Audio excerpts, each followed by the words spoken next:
नहमदु नसल्ली अला रसूलिल करीम अम्मा बाद फ़ाऊज़ु बिल्लाहि मिनश शैतानिर रजीम बिस्मिल्लाहिर रहमानिर रहीम रब्बि इश्रह ली सदरी व यस्सिर ली अमरी वहलुल उक़दतम मिन लिसानी यफ़क़हू क़ौली। अस्सलामु अलैकुम रहमतुल्लाहि व बरकातुहू।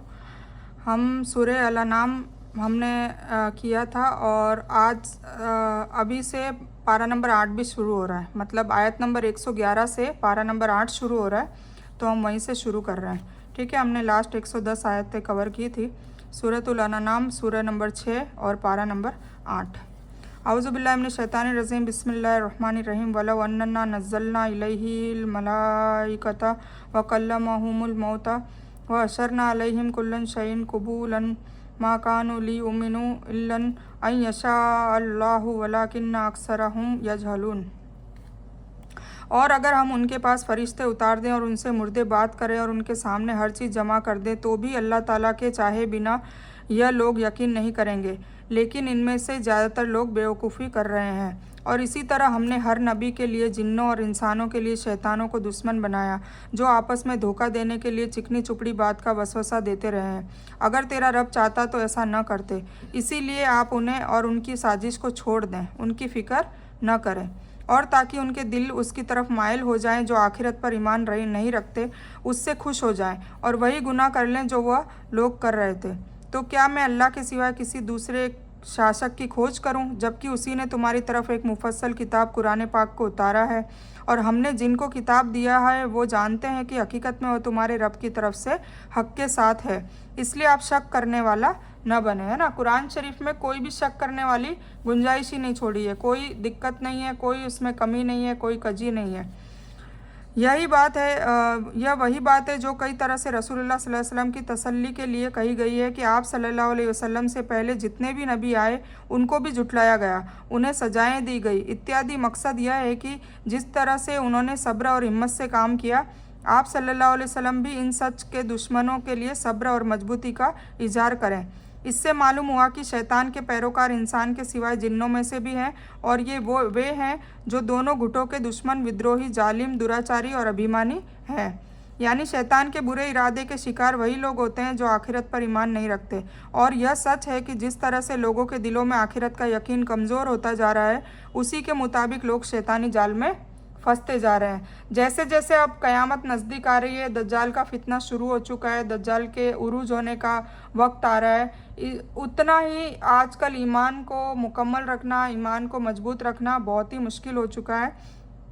लोग शैतानी जाल में फंसते चले जा रहे हैं। आप सल्लल्लाहु अलैहि वसल्लम को मुखातब करके हकीकत में मुसलमानों को तालीम दी जा रही है, और तुम्हारे रब के कलाम सच्चे कौल और इंसाफ में पूरे हो गए हैं, उसके कलाम को कोई बदल नहीं सकता, और वह अच्छी तरह सुनने वाला और जानने वाला है। मतलब कुरान से पहले जो 3 आसमानी किताबें आई हैं, ज़बूर, तौरेत और इंजिल, उनमें फेरबदल हुआ है और करा है, पर कुरान पाक की अल्लाह ताला ने खुद गारंटी ली है इसकी हिफाजत की, क़यामत तक कुरान को कोई बदल नहीं सकता। और यदि आप धरती वासियों में ज़्यादातर की पैरवी करेंगे तो वह आपको अल्लाह के रास्ते से बहका देंगे। वे सिर्फ बेबुनियाद ख्याल की पैरवी करते हैं और अंदाज़ा लगाते हैं। जितनी ज़्यादा लोगों की पैरवी करेंगे इतना ही कंफ्यूज होंगे। इससे बेटर है कुरान शरीफ, अल्लाह की किताब, अल्लाह के रसूल सल्लल्लाहु अलैहि वसल्लम की हदीस और उनकी सुन्नत, बस उसमें चलेंगे तो कंफ्यूज भी नहीं होंगे, और फोकस एक ही तरफ हमारा रास्ता रहेगा, और वही सीधा और सच्चा रास्ता है। बेशक आपका रब उनको अच्छी तरह जानता है जो उसके रास्ते से भटक जाता है, और वह उसको भी अच्छी तरह जानता है जो उसके रास्ते पर चलते हैं। तो जिस जानवर पर अल्लाह का नाम लिया जाए उसमें से खाओ, अगर तुम उसके हुक्मों पर ईमान रखते हो। ठीक है ना, सिर्फ अल्लाह के नाम से ही जानवर ज़िबा किया जाना चाहिए और उसी को खाना जायज़ है। कुरान में बयान इस सच्चाई का मुशाहदा है कि हर दौर में किया जा सकता है। दूसरी जगह पर अल्लाह ताला ने फरमाया कि आपकी मर्ज़ी के बावजूद ज़्यादातर लोग ईमान लाने वाले नहीं हैं। इससे मालूम हुआ कि सच और सच्चाई के रास्ते पर चलने वाले हमेशा थोड़े ही लोग होते हैं, जिससे यह बात भी साबित होती है कि सच और सच्चाई की बुनियाद दलील और सबूत है, लोगों की ज़्यादा या कम तादाद नहीं। ऐसा नहीं कि जिस बात को ज़्यादा लोगों ने माना हो वह सच हो और कम लोग सच्चाई पर न हो, बल्कि कुरान के ज़रिए इस सच्चाई की बुनियाद पर यह मुमकिन है कि सच्चे लोग कम होते हो اور جھوٹے لوگ بہت سارے ہوتے ہیں، جس کی تصدیق حدیث سے ہوتی ہے، جس میں نبی صلی اللہ علیہ وسلم نے فرمایا ہے میرے پیروکار 73 گٹوں میں بٹ جائیں گے، جن میں سے کیول ایک ہی گٹ جنت میں جائے گا، ہے نا، ایک ہی گٹ جائے گا، باقی سبھی جہنم میں جائیں گے۔ اور اس جنت میں جانے والے کیول ایک ہی گٹ اور اس جنت میں جانے والے گٹ کی نشانیاں بھی بتائی ہے، جو میرے اور میرے صحابہ کے راستے پر چلنے والا ہوگا، مطلب حضور پاک صلی اللہ علیہ وسلم کی سنتوں پر چلنے والا ہوگا، اس کتاب پر چلنے والا ہوگا، اور صحابہ کے اوپر چلنے والا ہوگا۔ یہ حضور پاک صلی اللہ علیہ وسلم کی حدیث ہے۔ یعنی جس جانور کو شکار کرتے وقت یا قربانی یا ذبح کرتے وقت اللہ کا نام لیا جائے اسے کھا لو، اگر وہ ان جانوروں میں سے ہے جن کو کھانے کی اجازت ہے، جو حلال ہے وہ۔ اس کا مطلب یہ ہوا کہ جس جانور پر جان بوجھ کر اللہ کا نام نہ لیا جائے وہ حلال اور پاک نہیں ہے نا۔ یہ بھی حضور پاک صلی اللہ علیہ وسلم نے فرمایا ہے صحیح بخاری میں کہ تم اللہ کا نام لے کر کھا لو شک کی حالت میں، یہ چھوٹ ہے، اور اس کا یہ مطلب نہیں کہ ہر طرح کے جانوروں کا ماंس بسم اللہ پڑھ کر کھا لینے سے جائز ہو جائے گا، وہی ہوگا جائز جو حلال بولا ہے، جو جانور حرام بولے ہیں اس کو چاہے تم بسم اللہ پڑھو تو بھی نہیں ہوگا، وہ حرام ہے، پر جو حلال ہے ان پہ بھی اللہ کا نام لیا جائے گا، وہی تمہارے لیے کھانا جائز ہے، ٹھیک ہے، یہ بتایا گیا ہے۔ اور اس سے زیادہ یہ ثابت ہوتا ہے کہ مسلمانوں کی منڈیوں اور دکانوں پر ملنے والا گوشت حلال ہے۔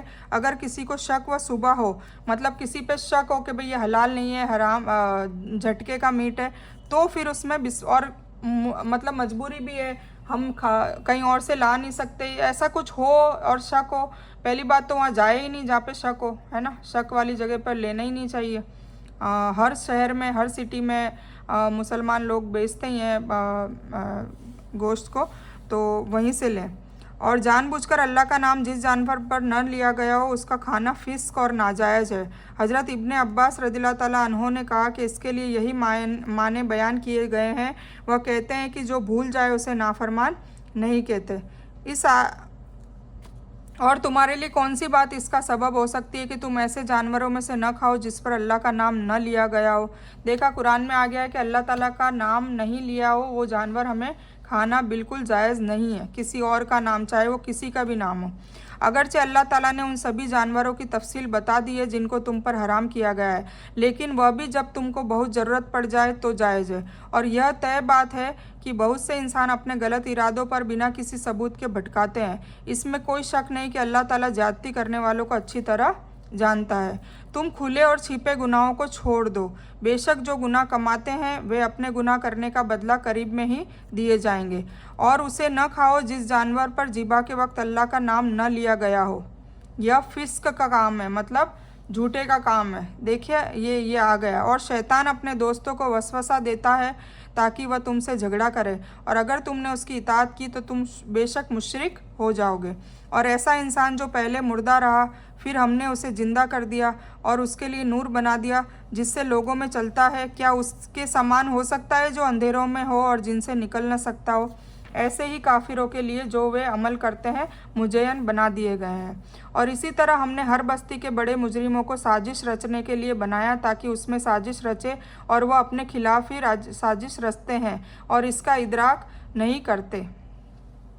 اور جب ان کے پاس کوئی آیت آئی تو انہوں نے کہا کہ ہم کبھی یقین نہیں کریں گے جب تک ہمیں بھی اسی کے برابر نہ دی جائے تو اللہ کے رسولوں کو دی گئی۔ اللہ اچھی طرح جانتا ہے کہ وہ اپنا رسالت کہاں رکھے۔ جلد ہی جو گناہ کیے ہیں انہیں اللہ کے پاس سے ذلیل ہونا ہے، اور جو سازش کرتے رہے ہیں اس کا بدلہ بہت بڑا عذاب ہے۔ جن کو اللہ سچا راستہ دکھانا چاہتا ہے اس کے سینے میں اسلام کے لیے کھول دیتا ہے، اور جسے گمراہ کرنا چاہتا ہے اس کے سینے کو اور بھی تنگ کر دیتا ہے، اس کو گھٹن ہوتی ہے نا۔ کسی کو قرآن کا ترجمہ سنتے ہیں تو وہ سننے میں گھٹن ہوتی ہے، مزہ نہیں آتا، وہ چھوڑ دیتے ہیں۔ چالو کلاس ہوتی ہے، کچھ سنتے ہیں اور پھر چھوڑ دیتے ہیں، تو یہ ان کے سینوں کو اللہ تعالیٰ تنگ کر چکا ہوتا ہے، جیسے کہ وہ آسمان میں چڑھ رہا ہو، اور اسی طرح اللہ ان کو ناپاک بنا دیتا ہے جو ایمان نہیں رکھتے۔ کہا ہے کہ اس کے لیے کافر کفر کی ذلت کے اندھیرے میں بھٹکتا پھرتا ہے، اس سے نکل ہی نہیں پاتا، جس کا نتیجہ موت اور تباہی ہے، اور ایمان والے کا دل اللہ پر ایمان سے زندہ رہتا ہے جس سے اس کی زندگی سے راستے نورانی ہو جاتے ہیں۔ یعنی یہ فیصلہ کرنا کہ کس کو نبی بنایا جائے یہ تو اللہ کا کام ہے، کیونکہ وہی ہر بات کی اہمیت اور فضیلت کو جانتا ہے، اسے ہی معلوم ہے کہ کون اس پد کا حقدار ہے۔ مکہ کا کوئی چودھری یا دھنوان یا حضرت عبداللہ اور حضرت آمینہ کا یتیم بیٹا ये तो अल्लाह ताला की मर्जी थी, है ना। तो हुजूर पाक सल्लल्लाहु अलैहि वसल्लम को नबी बनाया है। यानी जिस तरह ताकत लगाकर आसमान पर चढ़ना नामुमकिन है, उसी तरह से जिस इंसान के सीने को अल्लाह ताला तंग कर देता है, उसमें तौहीद और ईमान का दाखिल होना मुमकिन ही नहीं है। उसके सिवाय अल्लाह ही उसका सीना इसके लिए खोल दे तो बात अलग है, ठीक है। अब ये नबी के लिए क्यों कहा गया? क्योंकि यहूदी हमेशा कहते थे कि हमारी नस्ल में से ही आखिरी नबी होना चाहिए। तो अल्लाह ताला कह रहा है कि वो तो मेरी मर्ज़ी है, मैं किसी को भी नबी बनाऊँ, कहीं कोई भी नस्ल में से बनाऊँ, ये तो मेरे ऊपर है ना। यह तुम्हारे रब का सीधा रास्ता है। हमने आयतों का तफसीली बयान उस कौम के लिए कर दिया है जो नसीहत हासिल करते हैं। इन्हीं के लिए उनके रब के यहाँ सलामती का घर है और वही उनके अच्छे अमल के सबब उनका दोस्त है। और जिस दिन अल्लाह इन सभी को जमा करेगा और कहेगा कि है जिन्नों के गिरोह, तुमने इंसानों में से बहुत अपना लिया, और अपने इंसान में से उनके दोस्त कहेंगे, ए हमारे रब, हमें आपस में फ़ायदा पहुंचा और हम तेरे मुकर्रर वक्त को जो तूने हमारे लिए मुकर्रर किया है जा पहुँचे। अल्लाह कहेगा कि तुम्हारी जगह जहन्नम है जिसमें तुम हमेशा रहोगे, लेकिन जो अल्लाह चाहे, बेशक तुम्हारा रब हिकमत वाला और इल्म वाला है। इसी तरह हम जालिमों को उनके बुरे काम के सबब आपस में दोस्त बना देते हैं। ए जिन्नों और इंसानों के गिरोह, क्या तुम्हारे पास तुम में से रसूल नहीं आए जो तुम्हारे सामने हमारी आयतें पढ़ते रहे हो और तुम्हें इस क़यामत के दिन का सामना करने के बाखबर करते रहे हो? वे कहेंगे कि हम अपने खिलाफ गवाह है और दुनियावी ज़िंदगी ने उन्हें धोखा दे दिया है। अपने खिलाफ गवाह होंगे कि वह काफिर थे। रसूल भेजे गए क्योंकि तुम्हारा रब किसी गांव वाले को किसी जुल्म के सबब तबाह नहीं करता जबकि उसके रहने वाले गाफिल हो। मतलब जब तक इंसान के पास इस्लाम की दावत ना पहुंच जाए तो तब तक वो गाफिल होता है, और गाफिल को अल्लाह सज़ा नहीं देता। जब तक उसको इस्लाम की दावत की हुज्जत पूरी हो जाए फिर वो जालिम कहलाता है, फिर वो अल्लाह बस्तियों को तबाह करता है, ठीक है। और सबके लिए उसके अमल के एतबार से कई दर्जे हैं, और तुम्हारा रब उन अमल से गाफिल नहीं जो तुम कर रहे हो। और तुम्हारा रब बेनियाज रहम करने वाला है, अगर चाहे तो तुम्हारा नाश कर दे, अगर तुम्हारे बाद जिसे चाहे तुम्हारी जगह पर रख दे, जैसे तुम्हें एक दूसरी कौम के वंश में पैदा किया है। जिस चीज़ के लिए तुमको वादा दिया जाता है वह बेशक आने वाली चीज़ है और तुम मजबूर नहीं कर सकते, मतलब क़यामत। आप कहिए कि ए मेरी कौम, तुम अपनी जगह पर अपना अमल करते रहो, मैं भी अपनी जगह पर कर रहा हूँ। तुम्हें जल्दी इल्म हो जाएगा कि किसी का अंजाम इस दुनिया के बाद अच्छा होता है। बेशक जालिम कभी भी कामयाब नहीं होंगे।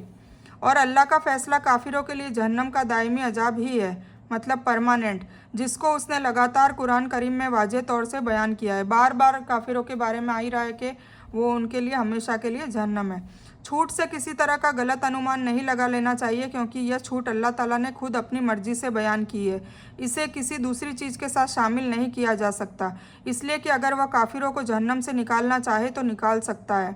इससे वह मजबूर भी नहीं है और न कोई दूसरा उसको रोकने वाला है। मतलब मैदान अशर में अल्लाह जिसको चाहे, अल्लाह नहीं बख्शे तो आलिम को और बख्श दे तो जालिम को, तो अल्लाह जिसको चाहे जैसे चाहे फैसला कर सकता है। उस वक्त कोई उसकी रोक टोक नहीं कर सकता।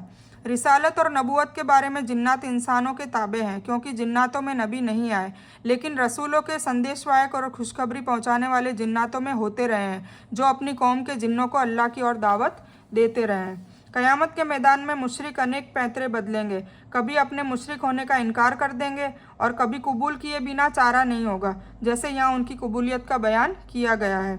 इससे मुराद क़यामत है और तुम मजबूर नहीं कर सकते का मतलब है कि वह तुम्हें फिर से ज़िंदा करने की ताकत रखता है, चाहे तुम मिट्टी के कण कण में मिल जाओ, है ना, दोबारा फिर ज़िंदा करेगा अल्लाह ताला।